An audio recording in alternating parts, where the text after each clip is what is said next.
Motivational interviewing, what is it and how can it be applied to help people move from a sedentary lifestyle towards more regular exercise? Hi, my name's Taylah Murphy and I'm an undergraduate psychology student at the University of New England, and today I will be talking to you about motivational interviewing, otherwise known as MI, and how it can be applied to help people move from a sedentary lifestyle towards more regular exercise. Today I will introduce you to the spirit of MI, rule principles, the two phases of MI, and give you a demonstration of the ALL skill.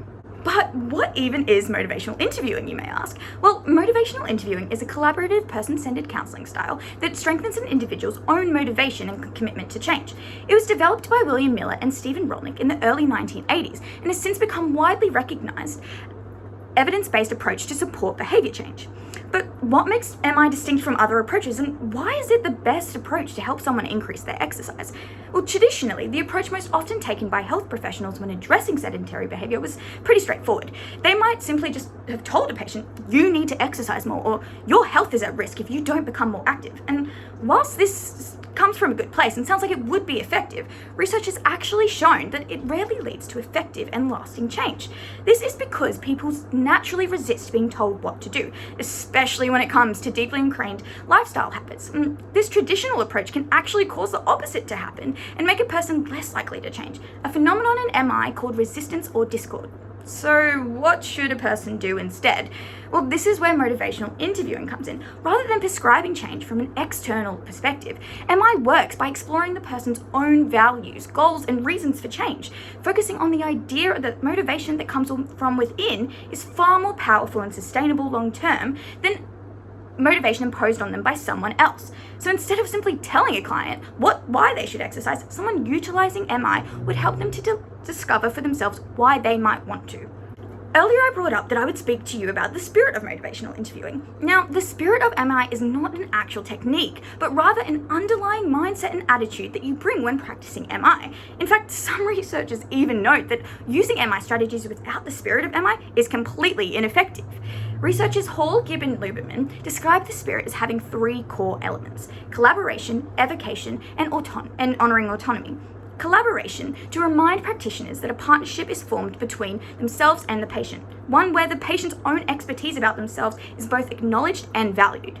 Evocation, to help practitioners activate a client's internal motivation by connecting behavior change to what they already care about. And honoring autonomy, to ensure practitioners respect a client's right to freedom and choice, even if that means choosing not to change. When applying this to a sedentary client, instead of just lecturing them about associated health risks, a practitioner exemplifying MI would approach them with a genuine curiosity about them as an individual, exploring what they value and what they want out of their life. Sometimes, however, professionals may struggle with the implementation of MI, particularly in the context of quick consultation times. So Miller and Rolnick developed 4 guiding principles to simplify MI in the healthcare setting, and using the acronym RULE.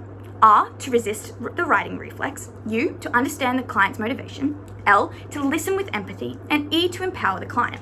The writing reflex is a natural urge to fix something quick, something super common in healthcare, but something we want to avoid in MI. This is because it tends to create resistance and defensiveness in the client. In MI, you want to resist this urge and instead ask questions that let the client find their own answers and give them space to look internally. You'll also want to properly understand a client's motivation. A change is much more likely to occur when it comes from an individual's own reasons and not a practitioner's. You need to explore what matters to them specifically with curiosity, and also highlight any potential barriers that might need to change. So in terms of addressing exercise, could their motivation be improving energy levels, or managing stress, or even being more present for their children? Making sure to find these motivations and connect them to exercise, as well as exploring ways to work through these possible barriers. Listening with empathy is obviously essential. Using active reflective listening and trying to genuinely understand the experience of a client can build effective and long-lasting therapeutic relationships.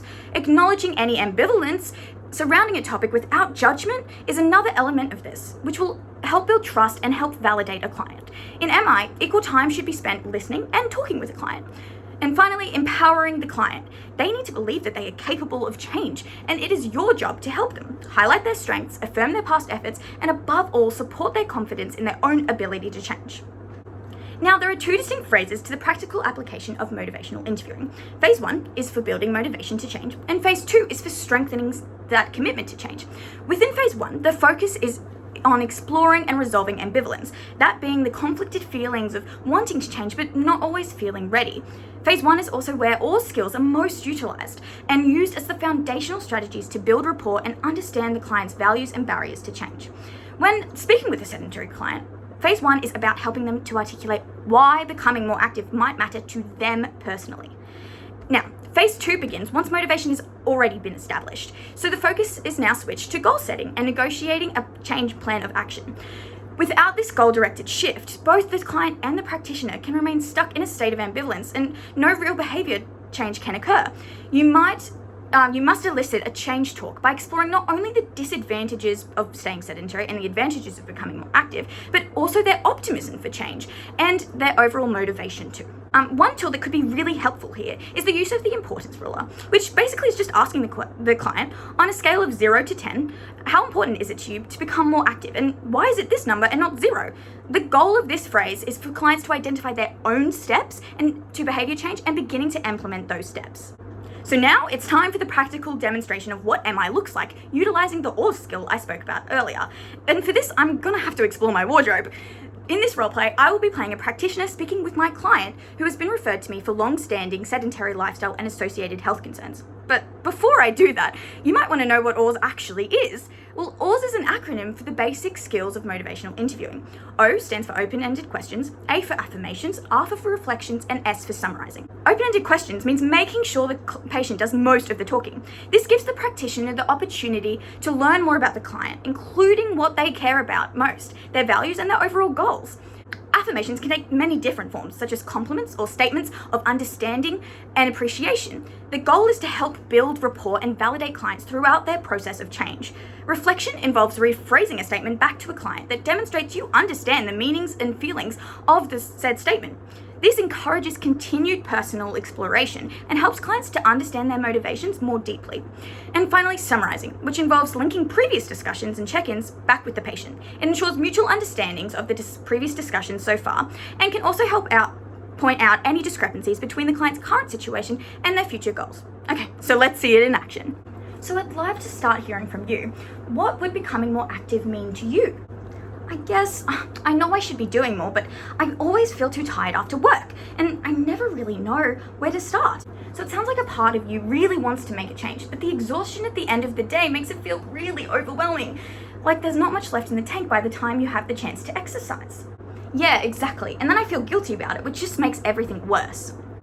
I think it's worth acknowledging that you're clearly already thinking about this quite seriously. That kind of self-awareness is actually a really important step and can take honesty to recognize that pattern.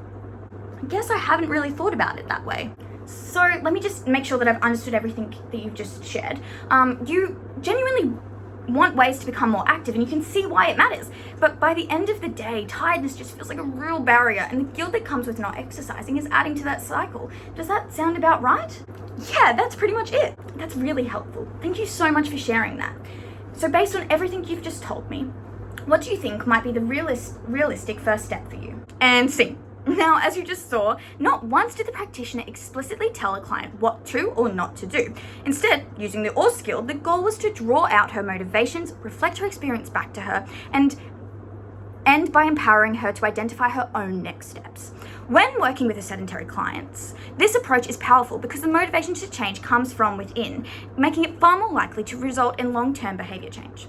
So that covers pretty much everything I wanted to talk to you about today regarding motivational interviewing. For a quick recap, we covered the spirit of MI and how it isn't such a technique as per se, but rather an underlying mindset and attitude that you bring to the practice of MI.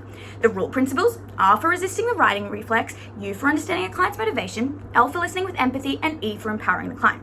I also touched on the 2 phrases of MI and gave you a practical demonstration of the OR skills in action. I really hope that you learned something new today and might even be able to apply motivational interviewing techniques for yourself someday. Motivational interviewing is a powerful counseling technique that offers compassionate, evidence-based approaches to supporting people to make meaningful, lasting lifestyle changes. Have an awesome rest of your day or night, and thank you and goodbye.